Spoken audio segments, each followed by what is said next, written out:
Nous revenons sur le plateau de Terre de Mission pour notre dernière séquence, l'Église en marche, sur une séquence un peu magazine, nous disons ici, sur la très belle initiative, très traditionnelle, je le disais tout à l'heure, du chapelet pour les enfants. Et nous recevons Jeanne Binet. Bonjour, madame. Bonjour, monsieur. Merci beaucoup d'être avec nous. Alors, le chapelet pour les enfants, je disais que c'était une initiative traditionnelle. Ça remonte à quand ? Alors, le chapelet des enfants a été créé en 1926. En fait, l'origine, c'est une petite jeune fille, comme il y en avait beaucoup en France en 1926, qui décide de réunir tous les enfants à la sortie de l'école pour réciter une dizaine de chapelets pour leur famille et la France. Donc, c'est un petit village dans la Somme, complètement anticlérical. On n'était pas athée à l'époque, plutôt anticlérical. Et en quelques mois, toutes les familles reviennent à la messe le dimanche. Donc, il y a un rédemptoriste qui passe dans le coin, le père Voineau, émerveillé des fruits de cette initiative, décide d'étendre la dizaine de chapelets à toute la France, dans tous les villages. La dizaine de familles récitées le soir en famille et à la sortie de l'école. Donc le chapelet des enfants est né et tous les diocèses de France ont encouragé cette œuvre. Et ce qui fait qu'elle a été érigée en association a primaria dès 1926, c'est-à-dire au-dessus. Alors en fait, ça n'existe plus depuis le Concile, mais elle était au-dessus des autres associations. D'accord. Donc c'est pour dire comme la prière des enfants était importante pour l'Église, quoi. Et donc depuis 1926, ça n'a jamais arrêté. Non. Il y a toujours eu une association chapelet des enfants. L'association a toujours duré, mais avec les événements de l'Église dans les années 70, c'est tombé un petit peu en...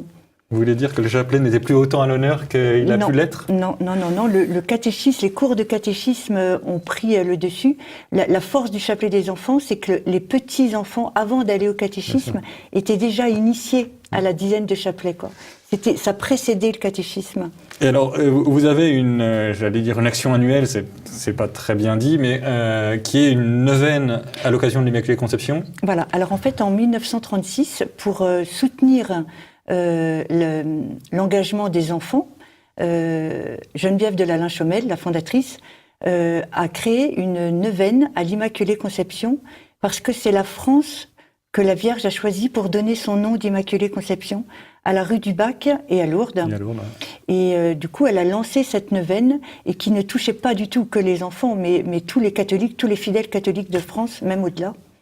Et donc là aussi, tous les ans, vous avez une nouvelle neuvaine à l'Immaculée Conception. Voilà, bénie par le pape, qui normalement reçoit l'imprimature chaque année, mais cette année, comme vous avez mieux que l'imprimature, si je puis dire. Beaucoup mieux, parce que nous avons le cardinal Sarah.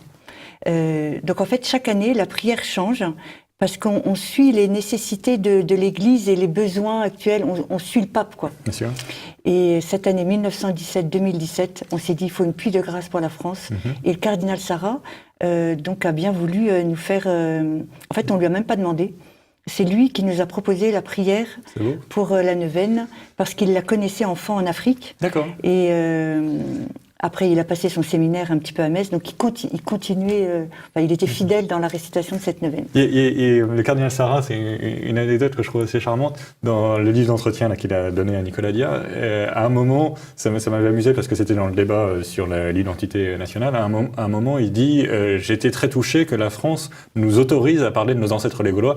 Donc évidemment, quand on le voit, on n'imagine pas qu'il a des ancêtres gaulois, mais lui, il dit de façon très spirituelle « La France m'a ouvert les bras et m'a prise comme un fils en quelque sorte ». Et je trouve très beau ce geste de revenir à la France, maintenant comme père en quelque sorte, et c'est lui qui nous donne les moyens de la prière pour la France. Oui, parce que c'est une toute petite association, mais il a bien compris que Marie se sert des petits pour faire des grandes choses, quoi.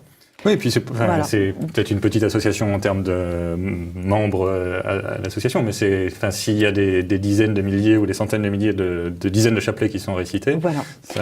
L'année dernière, elle a été diffusée à 400 000. Là, ça dépasse... on n'en aura pas assez. Il faut qu'on en fasse réimprimer. Voilà, c'est une toute petite chose, quoi. Une prière, une dizaine de chapelets tous les jours pendant 9 jours, la communion... et la confession recommandée. Et Marie va se montrer prodigue à l'excès pour la France cette année. Oui. Et alors, donc, évidemment, vous avez 1917, c'est aussi c'est Fatima, évidemment. Donc, vous avez une très belle photo de la Vierge de Fatima, alors, avec au verso, donc la neuvaine du cardinal Sarah. Alors, c'est la Vierge du Carmel de Coimbra, parce qu'on a beaucoup réfléchi pour prendre l'image de la statue de Fatima. Et en fait, on est allé au cœur, quoi, le Carmel de Coimbra. D'accord, voilà. Donc où Sœur Lucie a fini ses jours. Voilà, donc le cardinal Sarah bénit toutes les familles qui feront cette neuvaine, donne sa bénédiction pour toutes les familles. Visiblement, il y attache beaucoup d'importance, parce que c'est la France et l'Immaculée Conception, c'est une histoire d'amour. Oui, bien sûr.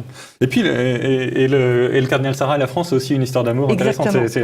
Voilà. Donc, évidemment, chers amis téléspectateurs, vous êtes chaudement encouragés à réciter cette neuvaine. Comment est-ce qu'on se la procure? Toutes les paroisses en ont? Oui. En fait, il faut chaque personne qui prend cette neuvaine est missionnaire. Le but pourquoi ça a perduré pendant 80 ans, cette neuvaine? Ce sont des paroisses qui vont en commander 4000, 5000, des gens de tout horizon catholiques sur leur petite retraite qui depuis 20 ans, 30 ans commandent 10 images pour les distribuer autour d'eux. C'est vraiment être missionnaire, cette neuvaine, quoi. On reçoit l'image, mais on la redonne, quoi. Donc il faut contacter le site internet chapeletdesenfants.com. Et là, vous avez toutes les informations ou nous envoyer un courrier si vous n'avez pas internet. D'accord. Donc, chapeletdesenfants.com, évidemment, l'Immaculée Conception, c'est pas pour tout de suite, mais ne remettez pas à demain ce que vous pouvez faire aujourd'hui. Commandez tout de suite la neuvaine. Vous pouvez donc aller sur chapeletdesenfants.com et surtout, faites-la connaître. Effectivement, la France a un très évident besoin de pluie de grâce et c'est la bonne occasion. Et puis, en plus, la prière des enfants est la bonne façon de demander les grâces. Merci beaucoup pour cette très belle initiative et c'est rafraîchissant à un moment où on commémore aussi la révolution bolchevique, où on a des périodes politiques un peu tendues, où on va avoir des questions de bioéthique un peu chaudes à la rentrée. On a besoin de cette prière des enfants et cette prière de la Vierge Marie. Merci beaucoup, madame. Et tous nos voeux de succès vous accompagnent. Pour nous, chers amis téléspectateurs, nous nous retrouvons dans un mois. D'ici là, c'est Jean-Pierre Mogendre qui animera Terre de Mission. Et donc, je vous retrouve moi, en novembre. Et d'ici là, que Dieu nous garde.